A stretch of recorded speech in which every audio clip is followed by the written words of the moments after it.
Nahulikam ang tensyon sa pagitan ng ilang magsasaka at grupo ng mga gwardya sa Talisay, Negros Occidental. Kuha yan sa Barangay Dos Hermanas. Ang ugat daw ng tensyon, ang umano'y pananakit at harassment ng isang gwardya sa anak ng isa sa mga magsasaka. Git naman ng security agency, walang pananakit na naganap. Pinairal daw nila ang maximum tolerance kahit bayulente raw ang mga magsasaka. Inireklamo naman ng mga magsasaka ang mga pulis na wala raw ginawa sa insidente. Pero sabi ng pulisya, wala silang nakitang harassment. Naroon ang mga magsasaka para ipaglaban na mabawi ang lupa mula sa nagre-renta sa kanila.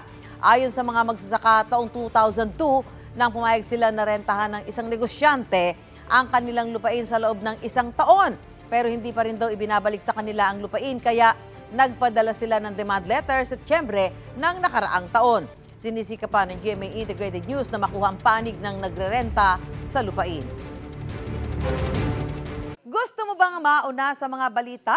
Mag-subscribe na sa GMA Integrated News sa YouTube at tumutok sa unang balita.